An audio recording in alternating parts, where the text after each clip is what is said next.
말씀은 마태복음에서 보시겠습니다. 신약 성경 맨 앞에 마태복음 3장 13절부터 17절까지 말씀 교독하겠습니다. 이때에 예수께서 갈릴리로부터 요단강에 이르러 요한에게 세례를 받으려 하시니 요한이 말려 이르되 내가 당신에게서 세례를 받아야 할 터인데 당신이 내게로 오시나이까? 예수께서 대답하여 이르시되 이제 허락하라.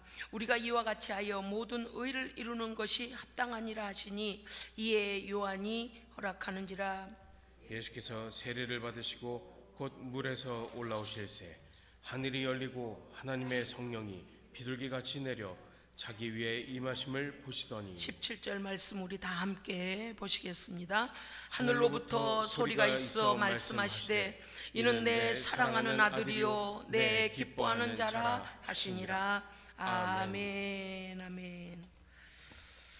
예, 오늘 말씀의 제목은 하나님의 아들 그의 기뻐하신 자 예수.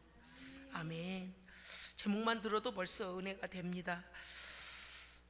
2월 22일부터 4월 8일까지 사순절 기간에 들어가게 됩니다.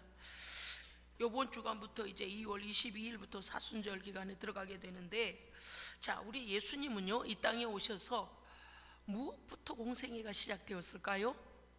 세례의 시기입니다.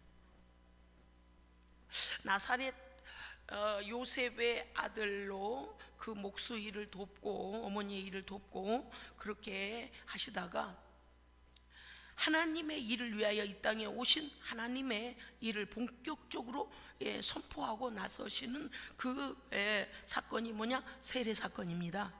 세례 사건이. 그러니까 우리가요 예수님의 여러 이 사역 중에 참 모든 게 다 중요하지만 예수님의 공생애가 시작되는 출발 사건이 예수님의 세례이고, 예수님의 침례 세례는 앞으로 감당하실 지상 최대의 십자가 사건에 대하여 포문을 여시는 사건입니다. 그러니까 굉장히 중요한 겁니다. 예수님의 세례 사건은요, 오늘 제가요 설교 중에 여러분들 귀담아 들으시다가 이 말씀이다라고 핵심적인 단어들이 들려지실 겁니다. 지금도 하나가 지나갔어요. 공생의 시작이라는 단어가 지금 지나가고 있죠. 그렇습니다. 지상 최대의 십자가 사건. 그 다음에 예수님은요 이 세례를 통하여서 예수님께서 성육신하신 목적과 하나님의 의를 이루실 목적 성취의 시작이 뭐냐? 세례 예식입니다. 그러니까 그저 지나가다가 그저 나도 세례 주시오 이래서 받으시는 그런 게 아니고 엄청난 일입니다. 왜냐? 하늘이 열려진 사건입니다. 하늘이 열려진 사건이.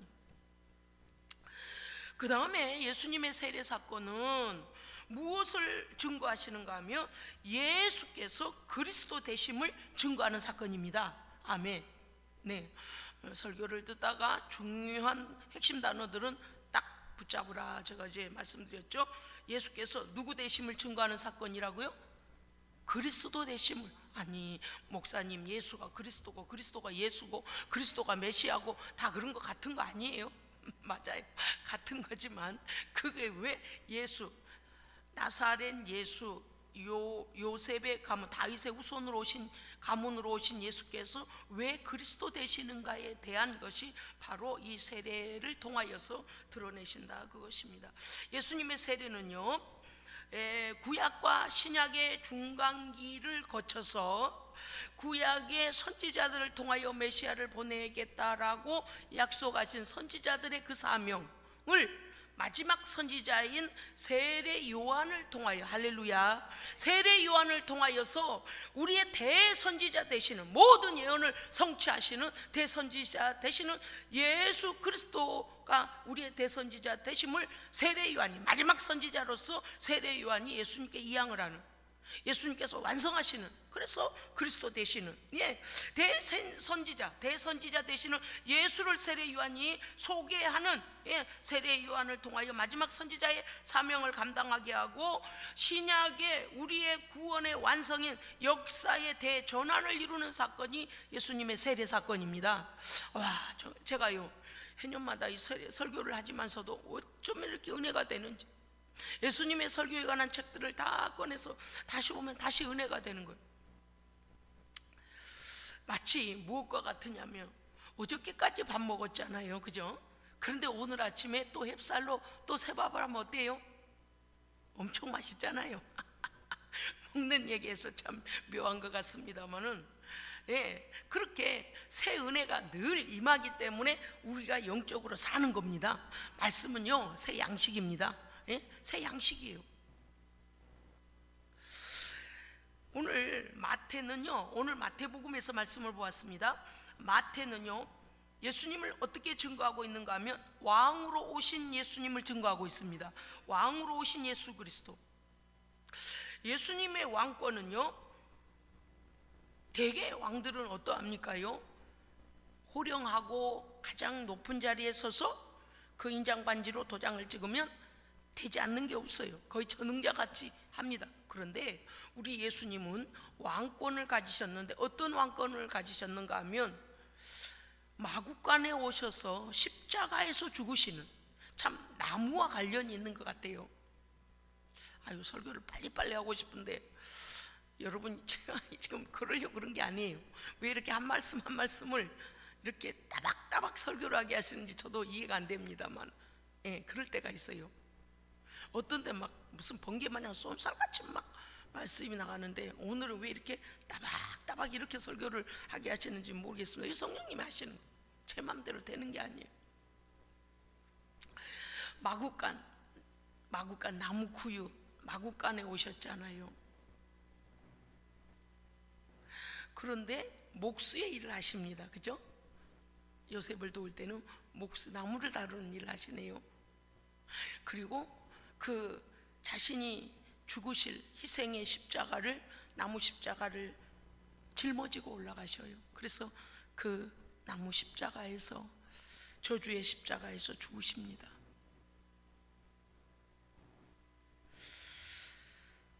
왕으로 오신 우리 예수님은요, 황금 마차를 타고 오신 게 아니고 가장 희생의 저주의 십자가에서 겸손히 자신을 희생하심으로, 섬김으로 왕의 왕권을 위임받습니다. 아멘. 그게 다른 점이에요.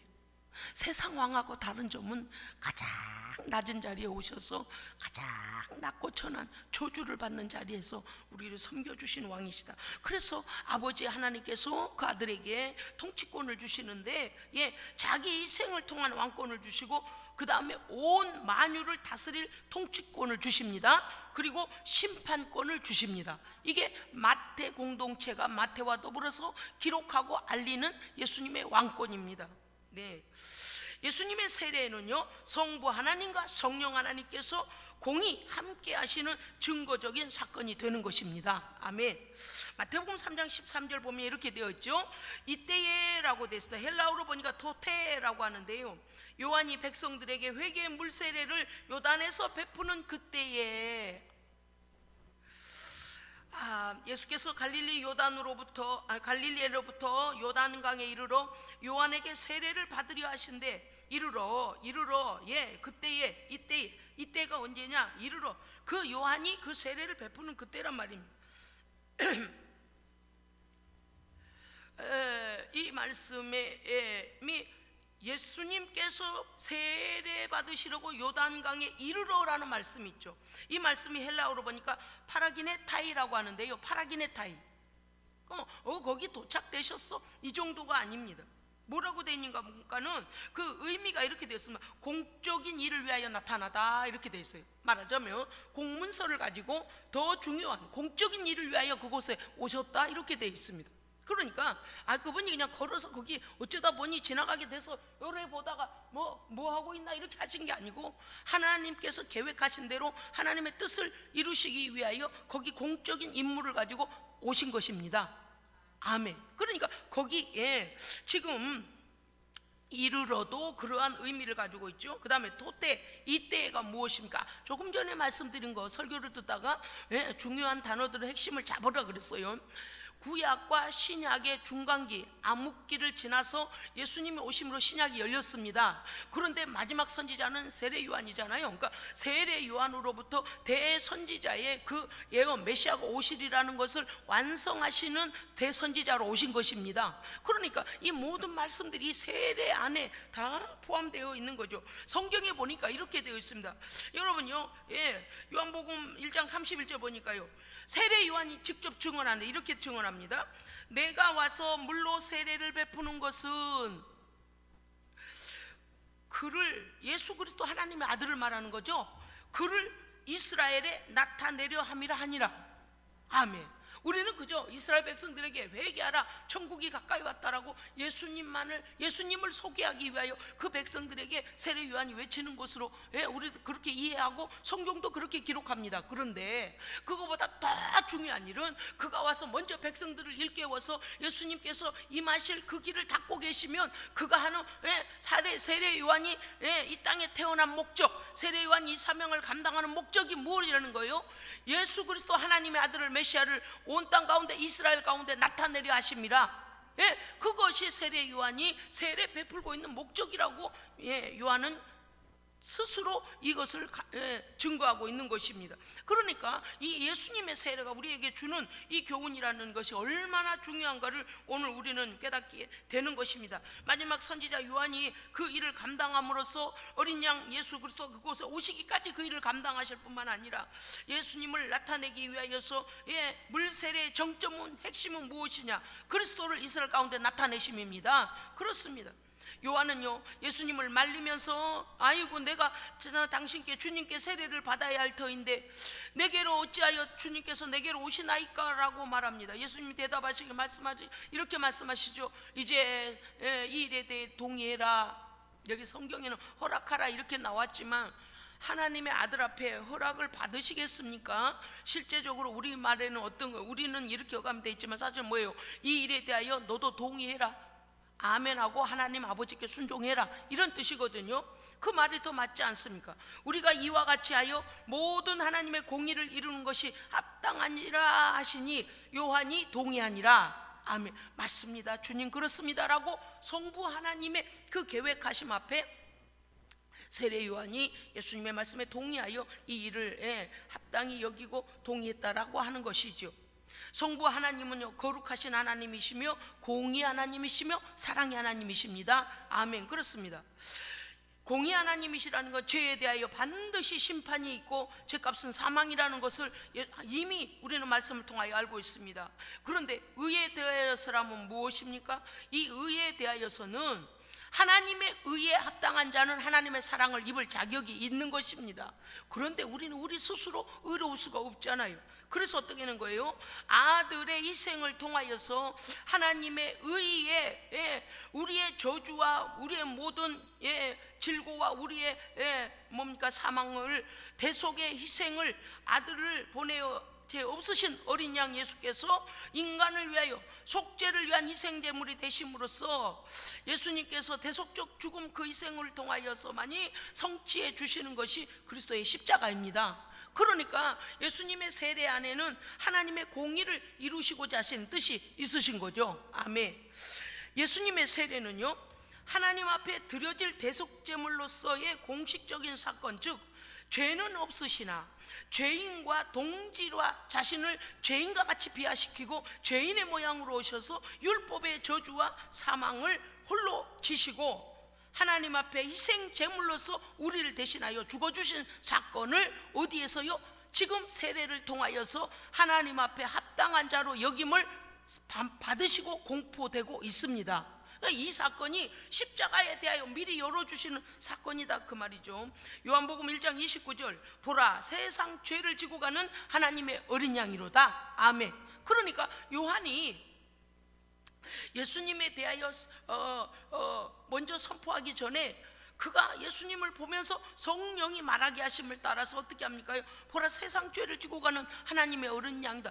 대속의 양으로 오신, 예수님이 대속의 양으로 오신 것을 요한이 먼저 선포하게 됩니다. 그렇습니다. 예수님의 세례는 첫째, 하나님의 뜻을 이루시는 공생의 시작을 알리는 사건입니다. 둘째는 하나님의 의를 이루시기 위한 사건입니다. 아멘. 왜요? 하나님의 의를 이루시고자 한다면 원죄와 자범죄의 적용을 받지 아니하셔야 하니 하나님의 아들이 오실 수밖에 없는 사건이라는 것을 세례를 통하여서 이제 조금 후에 성령과 성부께서 이 일에 대하여 실제적으로 증언해 주실 것입니다. 예수님의 세례는요, 셋째, 물과 성령 세례, 물 세례와 성령 세례가 동시에 이루어지므로 성령의 기름 부으심 가운데 하나님의 뜻을 성취하시는 그리스도의 지상 사역을 온전히 수행하게 하십니다. 아멘. 잠깐 말씀 한 말씀 왜 따박따박 천천히 설교하게 하시는지를 제가 이제 인지를 좀 했습니다. 한 말씀도 놓치지 마시기 바랍니다.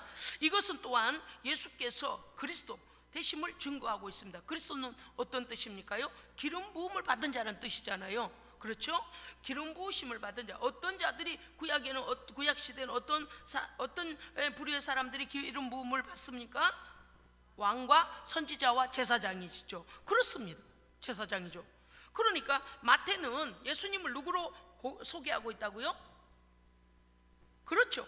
왕으로 소개하고 있다. 왕권을 갖고 오신 분으로 소개하고 있다 그랬습니다.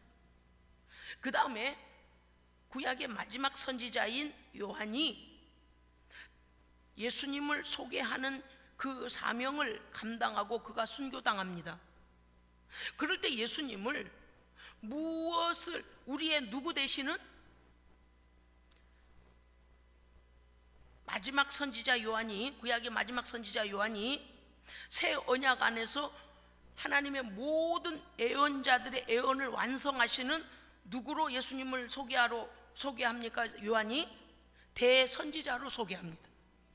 대선지자로. 그러니까 이 대선지자적 사명을 이제 이후로는 어때요? 구약의 메시아가 앞으로 오실 것이다라고 예언하는 사람은 없어요. 그 예언자는 더 이상 세워지지 않아요. 그러니까 예수님께서는 그 모든 선지자들의 예언들을 완성하시는 대선지자이십니다. 아멘. 그러니까 자, 왕, 선지자, 그 다음에 뭐가 남았습니까? 제사장직이 남아있죠. 왜 예수님께서 기름 부으심을 받은 자 그리스도가 되시는가 하면, 조금 전에 우리가 앞서서 제가 이렇게 도입 부분에서 말씀드렸습니다마는 예수님의 세례는 성부 하나님과 성령 하나님께서 함께 하시는 증거적인 사건으로서 성령께서 그 위에 예수님 위에 임하심으로 성령 세례와 물 세례가 동시에 이루어지고 성령의 기름 부으신 가운데 하나님의 뜻을 성취하는 지상 사역을 온전히 수행하게 되셨다라고 말씀드렸습니다. 그러니까 성령의 기름 부으심을 받음으로써 제사장으로서 자신이 자신의 생명을 가지고 대속의 어린 양으로서의 자기의 피를 가지고 하나님 앞에 나아가시는 대제사장 되신 겁니다. 아멘. 그럼으로써 예수는 그리스도이십니다. 아멘. 따라 하실까요? 예수는 그리스도이십니다. 네, 예수는 우리의 메시아이십니다. 예수는 우리의 구주이십니다. 같은 뜻이에요. 그래서 그리스도 되심을 우리에게 보여주신 사건입니다. 그렇습니다. 죄인과 하나님 사이의 중보적 사명을 감당하시는 그리스도께서 왕이요, 그 다음에 제사장이요, 선지자로서의 포문을 여는 것이 바로 세례 사건입니다. 예수님의 세례는 네 번째 성삼위일체 하나님께서 함께 하고 계심을 나타내는 사건입니다. 마태복음 3장 16절, 예수께서 세례를 받으시고 곧 물에서 올라오실새 하늘이 열리고 하나님의 성령이 비둘기같이 내려 자기 위에 임하심을 보시더니, 그리고 요한은 이렇게 증언합니다. 요한이 또 증언하여 이르되 내가 보매 성령이 비둘기같이 하늘로부터 내려와서 그분 위에 머물렀더라. 그의 위에 머물렀다 이렇게 되어 있지만 그분이잖아요. 요한이 감히 하나님의 아들을요.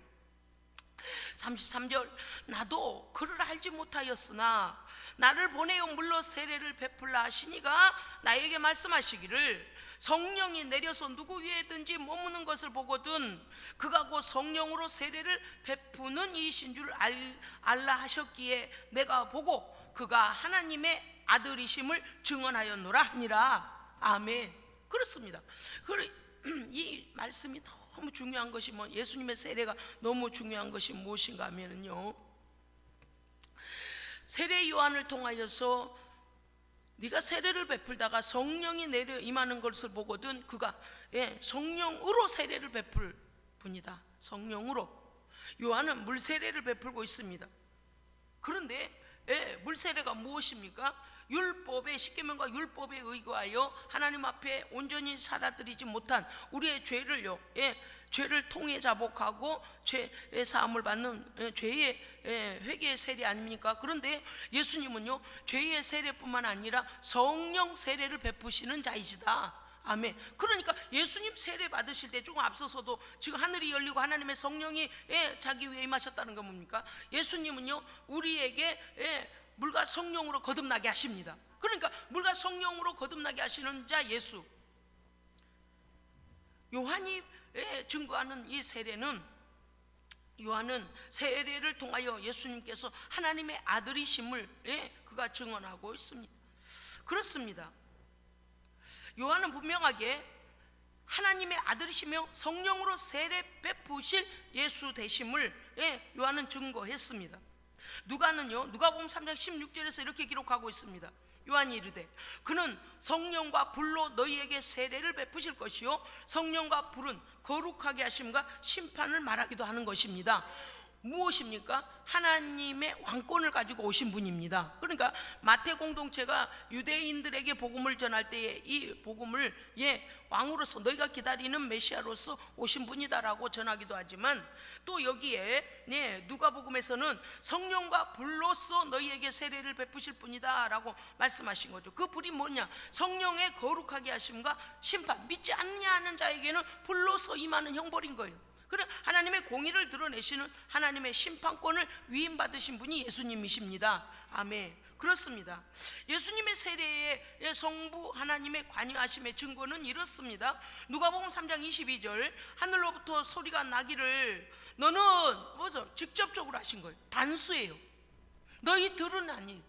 예수님께서 세례 받으실 때에 성부 하나님께서 직접적으로 너는 내 사랑하는 아들이라 내가 너를 기뻐하노라 하시니라. 아멘. 그렇습니다. 하나님 자신이 그 아들을 이 땅에 보내주셨음을 세례를 통하여 하나님의 아들이 이 땅에 오심을 증거하고 계시잖아요. 마가복음 1장 10절 이하에 곧 물에서 올라오실새 하늘이 갈라짐과 성령이 비둘기같이 자기에게 내려오심을 보시더니 하늘로부터 소리가 나기를 너는 내 사랑하는 아들이라 내가 너를 기뻐하노라 하시니라. 아멘. 왜 그렇습니까? 물 세례를 받으시고 성령이 예수님이 오셔서 하나님의 기름 부으심으로, 성령의 기름 부으심으로 하나님께 드려질 합당한 제물 되심을 하나님이 기뻐하시는 겁니다. 또 예수 그리스도께서 모든 내 애원을 이루시는 하나님 앞에서의 순종으로 인하여 하나님이 기뻐하시는 자, 하나님의 사랑하는 아들이라라고 하나님께서 직접 말씀으로 임하고 계신 거죠. 마태복음 3장 17절, 오늘 우리가 읽었던 말씀이죠. 하늘로부터 소리가 있어 말씀하시되 이는 내 사랑하는 아들이요 내 기뻐하는 자라 하시니라. 아멘. 여러분, 우리 예수님은 이런 분입니다. 성령께서 증거하시고 함께 하시고 성부 하나님께서 직접적으로 당신의 사랑하는 아들이시고 기뻐하는 제물로서 또 하나님께 드려지는 자로 받으시는 것입니다. 그렇습니다. 예수님의 세례 사건은 인류 최대의 문제인 죄의 문제를 해결해 주시고자 하나님께서 성취하신 방법입니다. 하나님의 사랑이, 하나님의 사랑을 실현하시는 포문을 여는 사건이 바로 예수님의 세례 사건이다. 온 땅 앞에 예수님은 하나님의 그 아들, 사랑하는 아들을 보내시고 내 기뻐하는 자로 인하여 우리의 구원을 여시겠다고 공포하시는 사건, 하나님께서 그 아들을 통하여 공생애를 하게 하시기 위해 하나님의 뜻을 이루게 하기 위하여 보내신 사건이 바로 예수님의 세례 사건이다. 십자가와 그리스도 메시아 되심을 선제적으로 알리신 사건이 바로 뭡니까요? 세례 사건입니다. 그렇습니다. 성삼일째 하나님께서 우리의 구원을 위해서 여전히 그 세례 현장에서 함께 하시고 음성으로 들려주시고 말씀하시고 성령으로 기름 부으시고 동행하시고 내주하시는 사건이 바로 무엇이다? 예수님의 세례 사건입니다. 그렇습니다. 예수님의 공생의 시작이요 우리의 구주 되심을 온 땅에 실제적으로 드러내심으로 우리의 구원은 실제적 사건입니다. 아멘. 이게 중요한 거예요.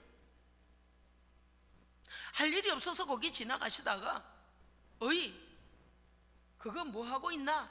나도 그거 봤세. 이렇게 하신 세례가 아니에요. 하나님께서 우리의 구원을 위하여 계획하신 엄청난 사건, 그것을 감당하게 하시려고 그곳에서 이 세례를 통하여, 침례를 통하여 완전히 삼위일체 하나님께서 함께 하실 뿐만 아니라 우리에게 이제 앞으로 어떤 일을 하게 하실지를 공포하신 사건인 것입니다. 그러니까 우리는 어떻게 이 사순절을 보내야 하겠습니까? 그가 상함은 우리의 허물 때문이요 그가 죽으심 우리의 죄악 때문입니다. 아멘. 그러므로 우리는 항상 깨어 하나님의 사랑에 감사해야 합니다. 감사해요. 이 감격 잊어버리고 잃어버리면 안 돼요. 그러면요 신앙이 타락해요. 내 뜻대로 신앙생활하게 돼요. 가장 기본적인 실제적 사건, 구원은 사실입니다. 너무 사실. 또 말씀드립니다마는 트리키의 그 사건을 이래 보면서 저 무너진 건물 더미 속에 많은 자들 구하지 못했잖아요. 어떤 이가 예수 영접했을까? 어떤 이가 예수의 영 성령의 임하심을 받고 물과 성령으로 거듭나서 육체의 생명이 끝나는 순간에 하나님 나라로 이곳됐을까? 아니면 그들이 주장하는 알라를 믿다가 그들이 무엇이 구원의 길인지도 모르고 죽음을 맞이한 건 아닐까? 그들이 바벨탑처럼 쌓았던 그 높은 건물은 그들의 무덤이 되어버렸습니다. 명예를 위하여 생명같이 여겼던 그 모든 것들은 오히려 그들을 죽음으로 몰아넣습니다.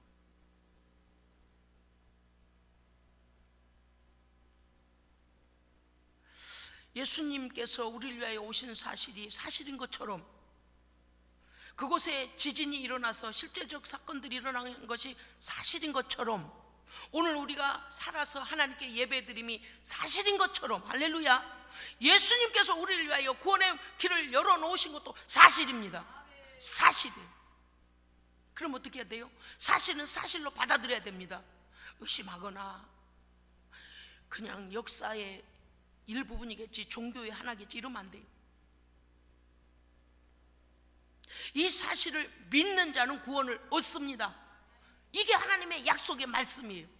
예수님은 약속의 말씀대로 오셨고, 약속의 말씀대로 세례를 받으시고, 약속의 말씀대로 십자가에서 죽으시고, 약속대로 부활하시고 승천하셨습니다. 이게 하나님의 의를 이루어드린 겁니다. 그렇습니다. 오늘 우리가 이 땅에 존재하는 이유는 무엇입니까? 이 예수 그리스도의 의를 입은 자로서 하나님의 은혜에 감사하고 이 구원의 소식을 알려야 합니다. 주님의 희생적 은혜에 우리는 감사해야 합니다. 거저 얻어진 것 아니다라는 것 깨달아야 합니다. 이 사순절 기간 동안에 예수님의 공생애를 통하여 걸음걸음마다 사건마다 얼마나 우리를 향하신 하나님의 깊이 있는 사랑과 하나님의 깊은 뜻이 그곳에 내포되어 있음을 우리가 깨닫고, 주님과 함께 이 길을 주님과 함께 걷고 은혜 받고 감사하는 사순절 기간이 또 되시기를 주의 이름으로 축복합니다. 아멘. 기도하겠습니다.